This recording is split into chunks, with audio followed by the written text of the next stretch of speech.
Les Africains malades du terrorisme, mal que l'impérialisme, selon certains, inventa pour punir le Sahel, terrorisme, puisqu'il faut l'appeler par son nom, capable d'atteindre un jour la côte ouest africaine. Le phénomène terroriste, comment a-t-il gagné le Sahel ?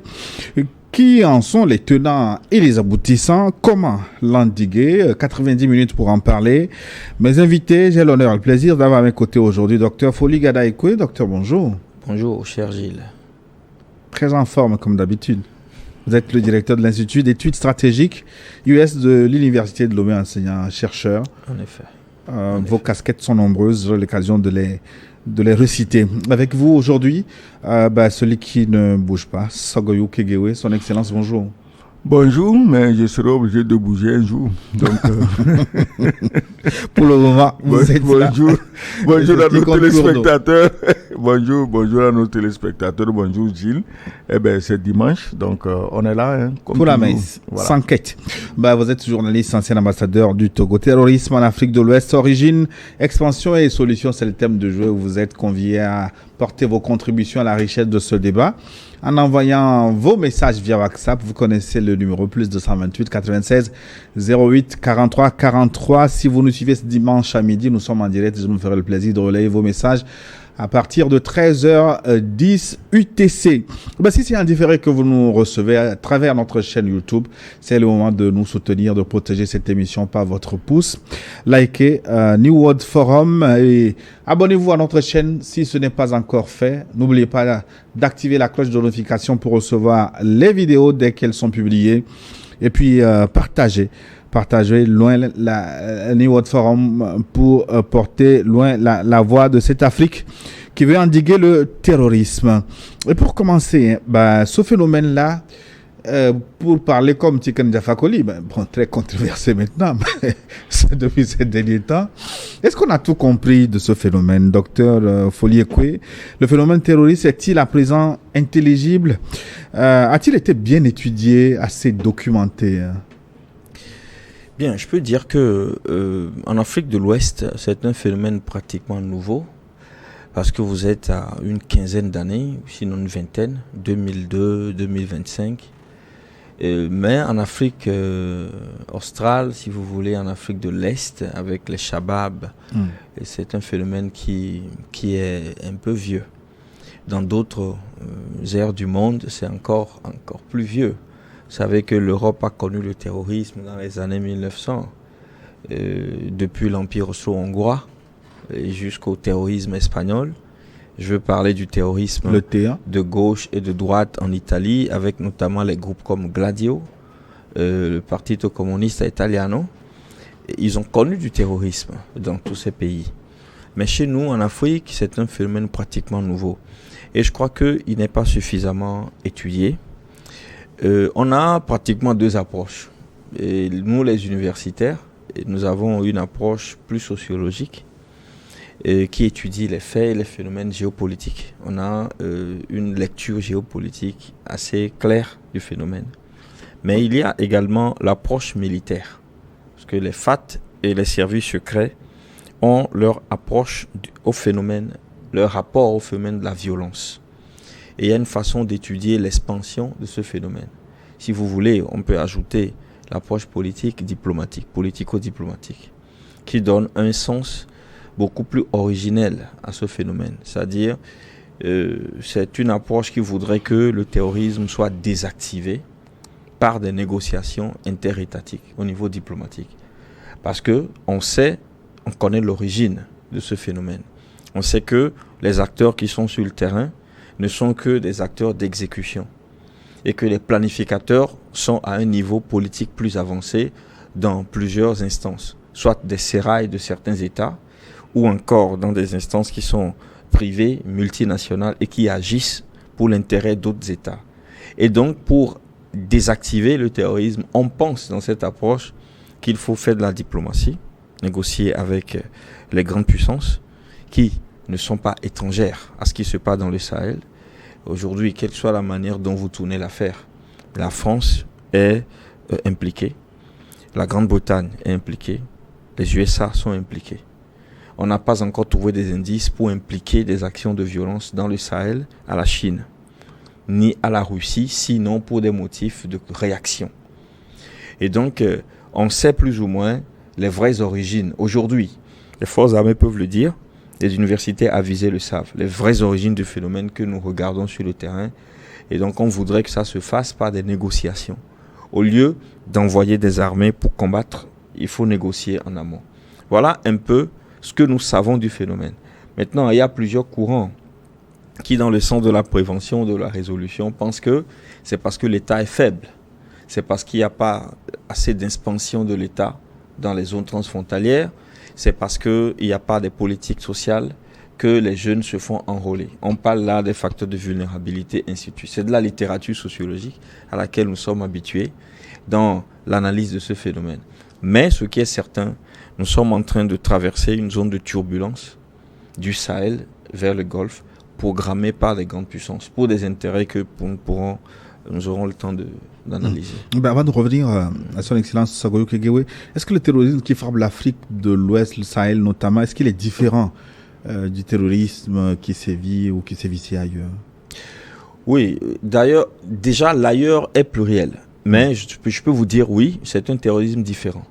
Déjà, quand vous prenez la sociologie des groupes, vous savez, il y a plusieurs groupes. Il y a le groupe qui opère dans l'Itapo Gourma. Il est différent du groupe de soutien à l'islam et aux musulmans de Agali. Il y a d'Agali. Il est encore différent de Boko Haram, qui a été mis sous tutelle de l'État islamique. Il est encore différent de l'AQMI, qui naquit au début, en 2011-2012, au nord du Mali, à travers, n'est-ce pas, le groupe salafiste pour la prédication, le combat né du GIA. Il y a plusieurs catégories. Mais ce qui se passe dans le Sahel, c'est une tentative politique de réétatisation. Moi, je l'ai toujours dit, depuis le début, depuis les années 2016, que nous sommes en train de vivre une tentative de réétatisation du Sahel. Parce que les grandes puissances se sont rendues compte que ces États, tels qu'ils ont été laissés à l'indépendance, aux indépendances africaines, sont trop grands et ne peuvent plus être gouvernés par les seules souverainetés africaines. Et donc, il faut passer à une redéfinition des frontières. Il faut casser ces États. Et il n'y a pas que l'Afrique occidentale. Il y a le Cameroun qui est sous le spectre, qui est sous ce fléau. Il y a le Nigeria aussi qui est menacé. Donc, ils veulent réétatiser. Et on ne réétatise pas sans la force armée. De toute l'histoire du monde, c'est une bible pour les géopoliticiens. Pour faire l'État, il faut la force armée.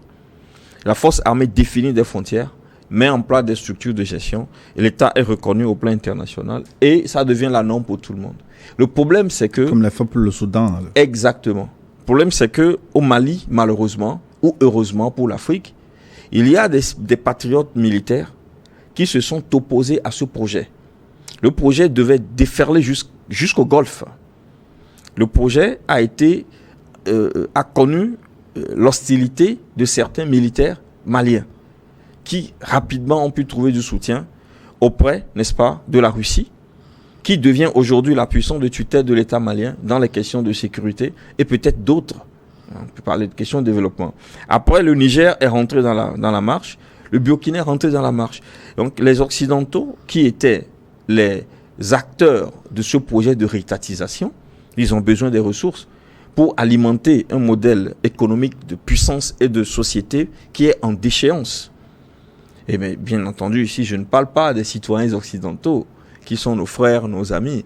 Je parle des gouvernements et des États profonds. Eux, ils se sont vus bloqués par 3 militaires. Et 3 militaires, c'est-à-dire une structure de l'État, des armées et des populations qui disent non à ce projet. Ce projet est maintenant bloqué. Et ce projet est en état stationnaire.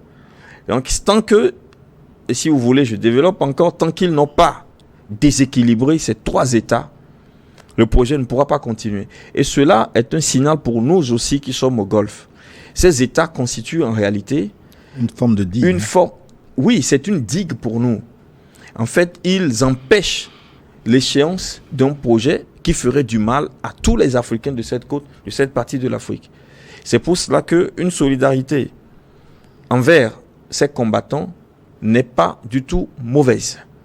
Maintenant, il y a des considérations politiques liées aux droits de l'homme, au régime politique que je ne prends pas en compte parce que quand il y a un temps de la guerre, il y a un temps du politique, il y a un temps de la paix, il y a un temps de la joie. Là, maintenant, nous sommes au moment de la guerre pour ces 3 États. Nous qui sommes ici, nous devons prendre position. Et je crois que c'est l'un des problèmes de la diplomatie togolaise. On y reviendra. Sogoyou Kegewe, vous vous retrouvez un peu dans les propos de l'universitaire, parce que vous avez dit, on a plusieurs fois dit sur ce plateau, ce qu'il a dit, peut-être avec des mots un peu plus sévères. Non, il n'est pas sévère. Lui parle avec douceur. Le seul qui parle avec sévérité, c'est moi. Oui, mais bon, ce qu'il dit, combien de fois n'ai-je pas dit ici que l'ambition des soi-disant terroristes, ce n'est pas le Sahel, c'est jusqu'au golfe de Guinée. Dans la dernière émission, je l'ai dit que ne soyez pas surpris que dans 5, 10, 15 ans, qu'il soit impossible de se baigner dans la mer en bikini parce que la religion interdit ça. Mais le drame, ce n'est pas les djihadistes ou les mercenaires de qui vous savez. Ce n'est pas là le drame. Le drame, c'est que des pays susceptibles d'être victimes de ça s'organisent pour soutenir les djihadistes et les sponsors des djihadistes. Des pays africains côtiers. Tu t'imagines, il a dit, il faut l'armée, il faut la force. Pendant que les autres mobilisent leurs armadas. Qu'est-ce qu'on sert aux Africains? Démocratie, droits de l'homme, élection démocratique. Élection démocratique qui permet aux gens d'atteindre leurs objectifs sans tirer un coup de feu, parce qu'il suffit de mettre un homme de paille à la tête du pays et on obtient tout ce qu'on veut sans avoir à tirer un coup de feu. Pour revenir aux terroristes, puisque vous persistez à les appeler terroristes alors que c'est des mercenaires d'une cause connue ou de plusieurs causes connues. Il n'y a pas de terroristes parce que regardez, les terroristes réclament quoi au Niger? C'est quoi leur revendication? À ma connaissance, ils n'ont jamais envoyé une liste au gouvernement nigérien pour dire nous on a pris les armes à cause de ceci. Au Burkina, je n'ai jamais appris que les terroristes ou les mercenaires ont envoyé une liste pour dire voici nos revendications, si vous y donnez satisfaction, nous on dépose les armes. Maintenant au Mali, c'était tellement grossier que ceux qui ont démobilisé les Touaregs derrière Kadhafi étaient obligés d'inventer une histoire du genre Azawad. Mais les Touaregs n'ont jamais réclamé Azawad. Avant la mort de Kadhafi, on n'entendait pas parler de ces saloperies. Mais on a tué Kadhafi, on leur a dit on va vous donner un État. Tu promets aux gens des terres qui ne t'appartiennent pas. Mais tu leur promets ça quand même. Donc, comme il le dit, c'est une chose globale. C'est-à-dire un plan global de réappropriation de l'Afrique, parce qu'on sait, depuis 1991, l'Afrique qui était déjà trop faible, on l'a distrait avec de soi-disant démocratie. Mais si démocratie il y a, je le dis, je le répète tous les jours ici, le Togo, 56 000 km², 8 millions d'habitants, on a combien de partis politiques, Gilles? Plus d'une centaine. C'est la négation de la démocratie. C'est la négation. C'est comme tu vas faire les anciennes photos là. Tu fais la photo, on te donne le négatif et puis on garde la photo elle-même. Tu n'as pas la photo. Nous avons le négatif de la démocratie. Et le négatif de la démocratie produit le négatif des droits de l'homme. Il produit le négatif de la liberté d'information, parce que la liberté d'information en Afrique, c'est pas défendre ses intérêts. Tu as vu en Occident, quand c'est chaud, les médias défendent la position de leur gouvernement. Mais ici, un journaliste n'est populaire que s'il passe tout son temps à insulter les autorités qui dirigent son pays. Voilà un bon journaliste en Afrique. Et c'est fait à dessein. Parce que tous les journalistes ne sont pas mentalement, politiquement assez mûrs pour comprendre les enjeux, pour dire que, mais en fait, c'est tout le pays, ton pays là où tu es, toi tu joues au grand démocrate, au grand journaliste là, il est dedans, et le jour ça va arriver là, on ne dira pas, ah toi tu étais un journaliste pour nous, non. Donc c'est pour dire que les djihadistes jusqu'à ce jour, n'ont pas une revendication connue. Les terroristes, parce que dans les concepts même... Oui, les terroristes ou les mercenaires. Pour moi, c'est les mercenaires, il n'y a pas de terroristes. Donc, les mercenaires n'ont pas de revendication connue. Pourquoi ils n'ont pas de revendication connue? Mais parce que nous connaissons les revendications de leurs maîtres. Les maîtres qui les envoient, nous connaissons leurs revendications. On vient de dire qu'on a découvert quoi? 4500 milliards de barils de pétrole sous le sous-sol malien. Qui veut récupérer ce pactole? On les connaît. Au Niger, l'uranium. Qui veut faire mes bases sur l'uranium au Niger? Le pétrole aussi. Et le pétrole. On les connaît. Donc les djihadistes, les terroristes n'ont pas besoin de revendiquer parce que ils ne travaillent que pour les revendications de ceux qui les ont envoyés. Tu crois que ces pauvres types dans le Sahel en sandalette là, quelqu'un les a assis pour dire, bon écoutez, vous vous battez pour que nous on ait l'uranium? Non. On leur a dit, on vous donne l'argent, allez tuer les Noirs parce que tous les groupements terroristes, État islamique, Al-Qaïda, mais ils sont nés dans le monde arabe. Mais combien de fois Al-Qaïda, État islamique ont tué déjà en Arabie Saoudite? Combien de fois ils ont tué au Qatar? Combien de fois ils ont tué au Koweït? On leur a dit, parce que quand ils ont organisé leur mouvement terroriste, ils ont commencé à attaquer en Occident. Il y avait des attentats terroristes en plein Paris. On leur a dit, non, vous perdez votre temps ici, vous n'allez rien gagner. Allez tuer les Noirs. Nous, on vient prendre les richesses et vous aurez votre part. Bon, on les a déversés sur l'Afrique et ils sont venus, ils tuent les Noirs. Ils le font sans retenue. Donc, oui. Ils n'ont pas besoin de revendications parce qu'ils sont porteurs des revendications de ceux qui les ont envoyés. Docteur Ekwe, sur l'argument des ressources humaines sur lesquelles on cherchera à mettre mes bases, est-ce qu'avec les accords coloniaux, les impérialistes n'avaient pas déjà ce qu'ils voulaient, qu'il fallait déstabiliser forcément ces régions pour pouvoir continuer à profiter des ressources humaines? Ça, c'est une première question. Vous avez évoqué aussi le projet de réétatisation du Sahel notamment. Pourquoi ne pas avoir voulu faire comme à la conférence de Berlin pour partager l'Afrique, et il faut procéder par des méthodes perfides comme le terrorisme? Et troisième élément, est-ce que vous confirmez que c'est un projet prémédité, une stratégie planifiée, ou simplement le terrorisme, c'est comme un effet pervers des maladresses géopolitiques comme la destruction de la Libye, par exemple? Vous posez des questions qui sont entreliées. Je peux vous répondre de cette façon. Vous savez, je connais bien les documents qui sont relatifs au Togo et au Dahomey. Le Dahomey parce que les documents, les accords coloniaux dont vous parlez reportent le nom Dahomey. C'est vrai, il y a des clauses qui spécifient que sur l'inspection, la prospection des ressources stratégiques, on parle de ressources stratégiques, la priorité est donnée à la France. Une fois que les gisements sont découverts, la priorité est donnée également à la France et à ses entreprises. C'est lorsque la France est en incapacité d'exploiter et qu'elle autorise l'ouverture vers d'autres partenaires que le pays en question est autorisé à chercher des partenaires ailleurs.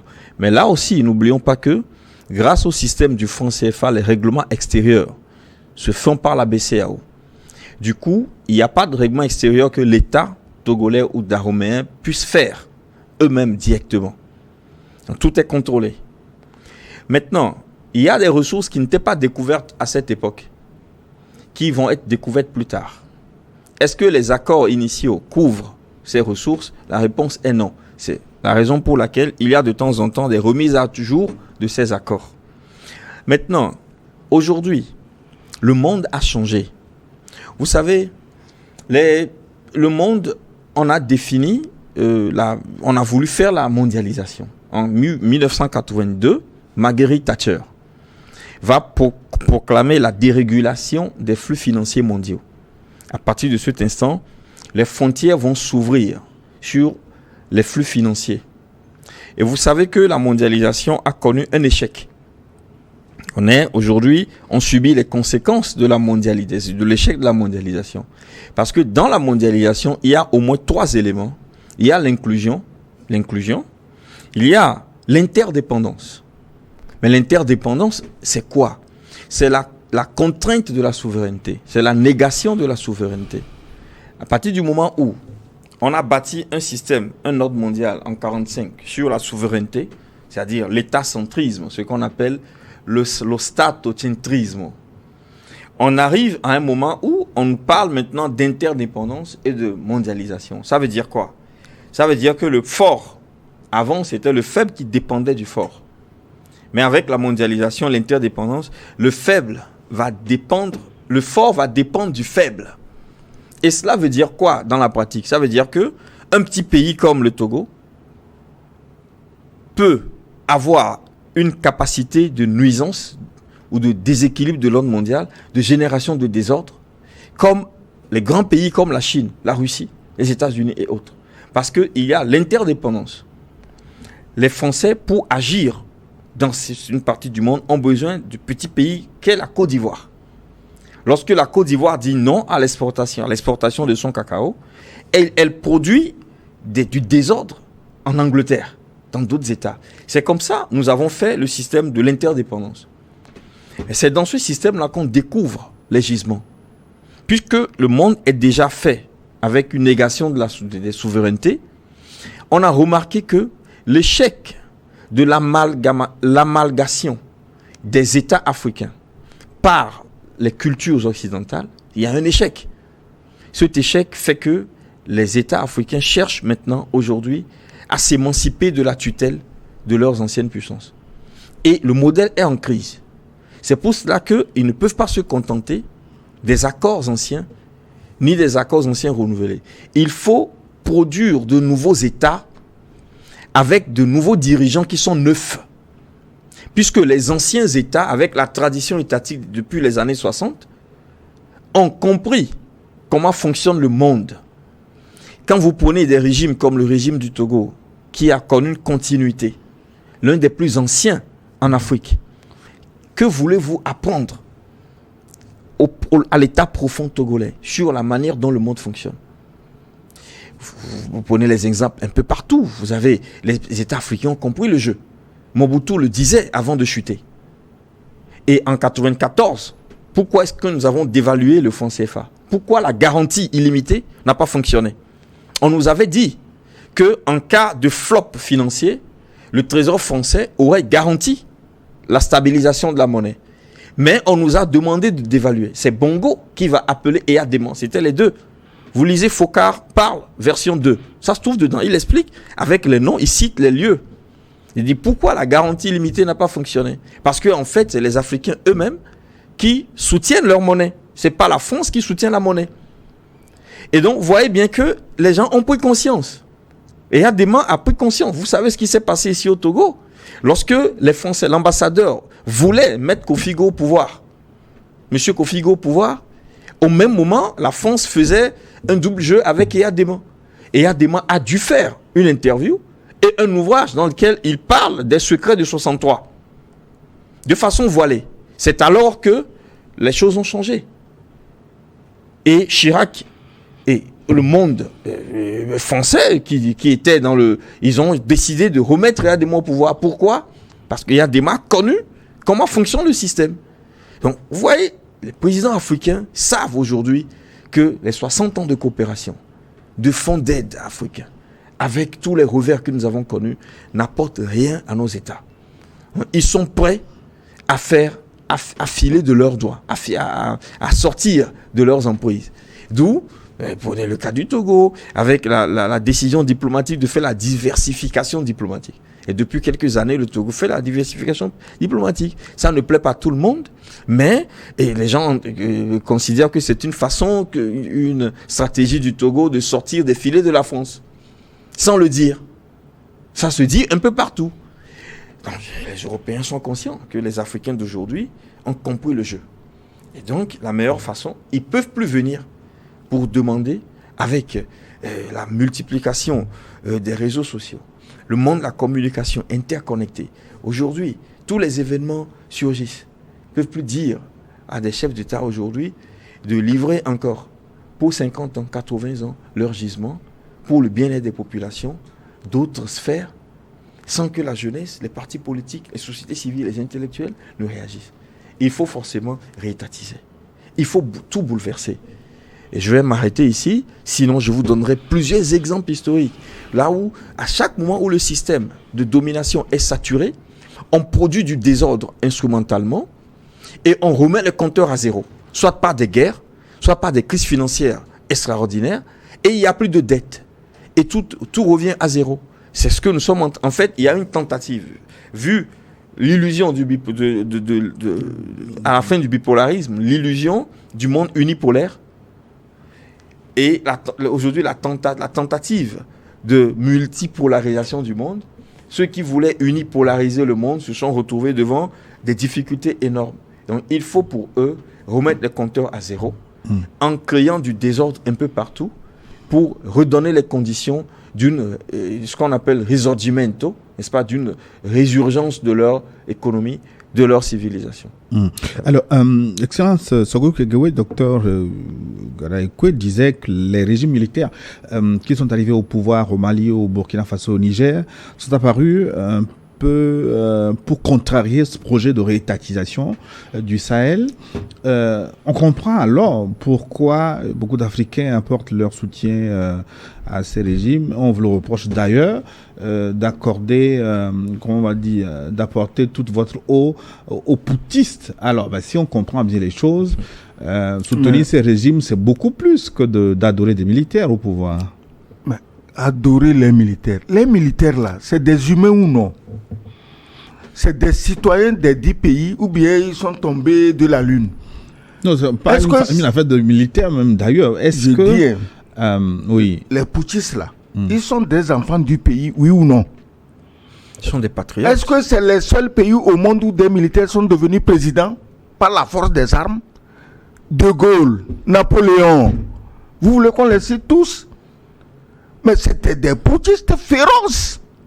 Je vous dis que dans le Sahel, au Mali, au Burkina, au Niger, c'est coup d'État sans effusion de sang.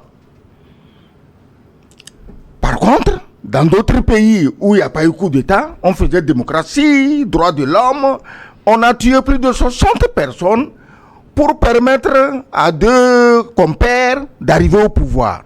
Ça, personne ne le dit. On ne fait pas l'apologie des pouvoirs militaires, mais on fait l'apologie des pouvoirs qui ont compris que l'Afrique doit cesser d'être la vache à lait de quelques puissances extérieures. C'est tout. Si un civil aujourd'hui se lève et mène la même politique que ceux du Sahel, mais le peuple va applaudir. Il n'a pas besoin d'être militaire. Donc, écoute, Gilles, cette farce de très mauvais goût qu'on appelle la conférence de la Baule, où Mitterrand, qui était ministre colonialiste, Mitterrand était ministre au temps de la colonisation. Il est venu au pouvoir et malheureusement, vous m'excusez, on a des intellectuels. Mais personne n'a réfléchi d'où vient Mitterrand et aujourd'hui il vient et vous dit qu'il faut faire la démocratie. Quelle démocratie? Comment voulez-vous qu'un pays où vous avez fait main basse sur toutes les richesses, où les dirigeants officiels connus n'ont aucun pouvoir de décision sur leurs richesses, où ils ne peuvent pas satisfaire aux besoins les plus élémentaires de leur population, vous leur parlez de démocratie, sachant bien que comme le peuple est affamé, si vous dites démocratie, mais chacun prend la hache, l'autre prend le coupe et puis on s'entretue. On s'est entretué, même au Togo, on s'est entretué à cause de la démocratie. 30 ans, 34 ans après, où est le résultat? Donc, moi, je crois que en 1900, quand De Gaulle a fait son discours, comme il a dit, pourquoi? Parce que les vieux présidents qui étaient là ont commencé à comprendre ce qui se passe. Absolument. Pourquoi Houphouët, entre-temps, avait bloqué la vente du cacao? Mais parce que Houphouët a compris. Pourtant, en Afrique francophone, il n'y avait pas plus francophile que Houphouët. Mais il en avait marre.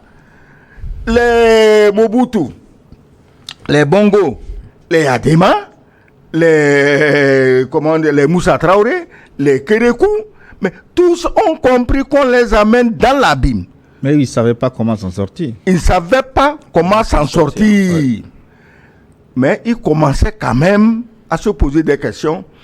Et Mitterrand, qui s'est rendu compte que ces nègres, dans son précaré, veulent se poser des questions, mais il a mis fin à ça. Démocratie, et on te balaye. Démocratie, on te balaye.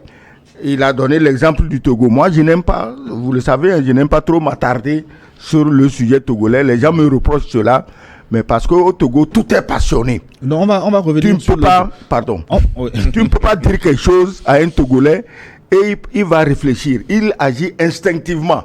Ou bien il est 100% pour ce que tu as dit, il t'applaudit, ou bien il est 1000% contre ce que tu as dit et il te cherche pour te couper la tête. Voilà pourquoi le débat est vicié. On va revenir sur le Togo. Le dernier chapitre sera sur le Togo. Voilà. Rassurez-vous. Donc, c'est vrai, il y a des lignes de fracture radicales. Tu veux m'empêcher de conclure. Non, faites la conclusion. Donc, les chefs d'État africains hier se sont aperçus, on les a embrouillés avec démocratie. On les a remplacés par des pouvoirs démocratiquement élus entre griffes. Les populations se rendent compte que ça ne change pas. Et c'est ça ne change pas là, qui a conduit à des situations comme au Mali, au Niger, au Burkina. C'est parce que ça ne change pas. Le type a beau être démocratiquement élu, ça ne change pas. Alors, nous aurons 10 minutes sur le Togo, mais je vous en donne 3, docteur Okwe, pour m'éclairer sur, comment on va dire, vous savez, vous avez du boulot universitaire, parce que dans l'establishment, prendre le pouvoir par les armes, c'est un coup d'État, c'est condamné. Même la CEDEAO a voulu constituer une force pour aller dégager les poutistes, entre guillemets. Mais à la lumière de ce que vous avez expliqué, ce qui s'est passé dans les 3 pays du Sahel, là, c'est plus qu'un coup d'État. Comment faut-il les appeler? Comment faut-il les qualifier? Faut-il les combattre? Ou alors c'est à vous de réécrire vos livres? Ça dépend du référentiel. Quand vous prenez comme référentiel les constitutions, les relatives constitutions, c'est vrai, ils ont pris le pouvoir par la force de façon illégale. On peut les qualifier de coup d'État. Maintenant, quand vous prenez le référentiel de l'histoire, les différentes phases de l'histoire des États africains, des peuples africains, vous ne pouvez pas les entendre comme des coups d'État. Vous les entendrez comme des tentatives de restauration de la dignité et de la souveraineté des peuples africains. Donc, ça dépend du référentiel. Maintenant, le coup d'État en soi, vous savez que dans le droit constitutionnel, les coups d'État sont prévus même dans les constitutions. Et je ne vous donnerai pas des exemples parce qu'on ne fera pas des analyses trop pointues ici.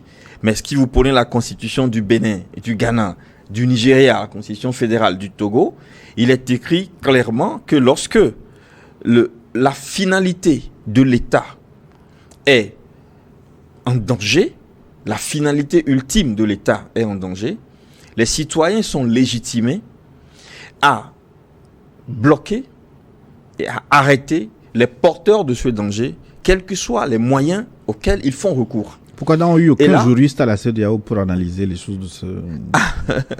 Bien, vous savez, à la CEDEAO, il y a beaucoup d'avis, beaucoup de papiers qui arrivent. Mais il n'y a que des papiers qui sont peut-être politiquement corrects ou des discours politiquement corrects qui sortent. Il a été ambassadeur, il sait ce dont je parle. Il y a des tentatives d'étouffement de certains discours. Ça existe partout, il y a des institutions. Ce qui est vrai, c'est que vous nous offrez des plateaux en direct. Il n'y a pas de traitement du son ni de l'image après, où nous pouvons faire des analyses qui restent dans l'histoire. Et là, pour m'arrêter à votre question, je vous dirais que ce ne sont pas des coups d'État qui sont négatifs. Ce sont des tentatives de restauration de la souveraineté des États africains. Et il faut que tous les pays africains aillent dans ce sens. Pas dans le sens où, parce qu'il y a des extrêmes, où des gens arrivent à dire qu'on ne peut pas avoir de la coopération avec des pays de l'Europe, des États-Unis, de l'Occident. Non, pas du tout. On ne vivra pas en autarcie. Mais nous parlons de la souveraineté, de la dignité des peuples africains. Il faut à un moment donné que les États constituent des toits, T-O-I-T-S, aux peuples africains, des véritables toits qui les protègent et qui garantissent leur survie. Pour que l'expérience de l'âme, des âmes qui s'incarnent chez nous, puisse se faire sans des interruptions qui ne sont pas programmées par l'ordre des choses. Parce que finalement, ce que nous vivons, c'est que on a des expériences, des armes qui sont très mauvaises. Et par exemple, vous savez, quand vous voyagez un peu, vous allez dans les pays en Europe ou en Amérique, ou même en Asie, aujourd'hui en Malaisie, vous vous demandez si les concitoyens de nos pays en Afrique occidentale ou en Afrique, est-ce qu'ils voient ça? Ils savent ce que c'est qu'être citoyen. Voilà. Quels sont les privilèges qui accompagnent le status, l'état de citoyen? Est-ce que les gens se rendent compte? Est-ce qu'il y a des aides pour les veuves? C'est banal ce que je dis là. Est-ce qu'il y a des aides de l'État pour les orphelins? Alors que, normalement, le système des aides sociales, qui est adopté par des États qui ont fait le welfare en Europe et ailleurs, c'est un système qui se base sur des traditions africaines. Ce qu'on appelle le grenier du village, où chacun apporte ses récoltes. Et le chef ou la chefferie redistribue à ceux qui sont en besoin. Cette idée-là de la gestion politique de la cité, elle a disparu. Elle a disparu. En fait, nous avons connu le chèque de la décolonisation. On a voulu copier les modèles étatiques de gestion de nos sociétés à l'occidental. Parce que nous, les leaders à la décolonisation, nous avons été formés à l'école de l'Occident. Et on a oublié que nous avions des traditions millénaires, sinon moins, en Afrique, où on a toujours pris soin de ceux qui sont dans le besoin. Quand vous allez en Tunisie, on parle toujours de la Libye, des camps de réfugiés. Allez en Tunisie, c'est des kilomètres, de centaines de kilomètres de camps, de tentes. Vous voyez des Africains subsahariens, je vous en prie, qui sont là. Qu'est-ce qu'ils cherchent? C'est le social, en fait. C'est le social. C'est le social qui manque. Et nous avions été témoins des discours sur le mandat social. Et nous nous sommes dit, mais tiens, il y a quelque chose qui bouge. Moi, je ne sais même pas le social, peut-être l'organisation de la société pour que chacun puisse s'occuper de quelque chose. Voilà. Avec le climat de sécurité. Comme vous le dites, la sécurité, le social, l'occupation, le fait de vivre et d'être heureux là où on est. C'est tout ce que les Africains demandent. Voilà. Il disait tantôt qu'il ne faut pas qu'il y ait des cas extrêmes où on dit qu'on ne veut pas coopérer avec tel ou tel pays. Aucun pays, puisqu'il faut nommer les choses du Sahel, aucun des trois n'a jamais dit je ne veux pas coopérer avec tel. Tous, ils appellent de tous leurs vœux la coopération avec la France, avec l'Union européenne, avec l'Amérique. Ils appellent ça de tous leurs vœux. Mais c'est plutôt ces pays qui disent non. Vous, comme vous êtes des Noirs, on ne peut pas coopérer avec vous. On ne peut pas coopérer d'égal à égal avec vous. Nous, on doit vous dominer. La seule relation qui doit nous lier, c'est de dominant à dominer. C'est tout. Sinon, eux, ils sont disposés à recevoir tout le monde. Maintenant, si les Russes viennent, mais on les reçoit. Les Chinois viennent, on les reçoit. Les Turcs viennent, on les reçoit. Je n'ai jamais appris qu'une délégation française, américaine, allemande, belge, danoise, finlandaise, norvégienne a été chassée du Burkina, du Mali ou du Niger où elle serait allée, disons, pour faire des affaires. Eux, ils ne veulent pas faire des affaires comme ils le font en Asie. En Afrique, ils doivent tout prendre cadeau. On vient, comme dans l'ancien temps, on voit le chef du village, on lui donne un miroir, il regarde, il se voit dedans, il rit jusqu'aux oreilles et il rassemble une dizaine d'esclaves, il donne. On est dans le même schéma aujourd'hui. On vient, on voit le chef, appartement à Paris, voilà. L'autre appartement au Canada, voilà. Maintenant, les richesses, on prend. Mais vous avez tous été témoins dans ce pays, puisqu'aujourd'hui, il parle du Togo, vous avez tous été témoins dans ce pays que pour les phosphates, l'imprudence de Yadema, c'était quoi? Ce n'était pas de dire on vous chasse, vous n'avez pas. Non, il a dit on va juste augmenter la part du Togo. Qu'est-ce qui lui arriva? On essaie d'abord un château en Europe, ça ne passe pas. 1,5 milliard. Aujourd'hui, 1,5 milliard de CFA, c'est rien, mais à l'époque, c'était beaucoup d'argent. Ça ne passe pas. On est passé à l'accident d'avion. Comment voulez-vous, dans ce contexte, que nos pays avancent? tous les beaux discours de démocratie, de droits de l'homme. Regardez, ça c'est un exemple simple que nous tous, nous avons vécu. On n'était pas enfants, on était déjà grands. Donc moi je crois que aucun pays du Sahel ou aucun pays africain dans l'avenir ne prendra jamais une décision où il dira « je ne veux pas coopérer avec l'Occident ». Ce n'est pas possible. Personne ne le dira. Personne ne le fera. Les richesses qui dorment, aujourd'hui, les populations du Sahel sont victimes des richesses que la nature leur a données. Le Liptako Gourma, bon, on envoie des mercenaires appelés djihadistes ou terroristes pour dégager les populations pour que l'on vienne s'installer. Nous devons faire extrêmement attention. Je le dis tous les jours, les gens croient que j'exagère. Ce que vous ne savez pas, dans les pays d'Amérique latine, mais on a dégagé des peuples entiers pour libérer des territoires. Il doit le savoir. Même au sud des États-Unis, avant que ça ne devienne États-Unis. Mais on a dégagé les Amérindiens. Ils sont, voilà, les Amérindiens, ils sont où aujourd'hui? Tu les vois où? Quand tu vas aux États-Unis, tu veux voir les Amérindiens. Mais vous allez trop loin. L'Égypte négro-africaine est devenue arabe. Comment? Voilà. C'est pas le même procédé. Si tu veux voir les Amérindiens aux États-Unis, on t'amène dans un parc où on les a parqués, si je peux faire la tautologie, et bon, on leur donne assez d'argent pour boire beaucoup, pour s'amuser, pour ne pas faire beaucoup, pour ne plus faire beaucoup d'enfants. Et puis les touristes arrivent, ils ont dressé leur leur hutte, leur wigwam là, et puis ils tapent les tantam, ils dansent. Monsieur, est-ce qu'il m'est permis de poser une question? C'est vrai, je ne suis pas le journaliste. Vous posez la question, vous répondez. Mais à culpa a priori. Oui. Mais monsieur Kegewé, oui.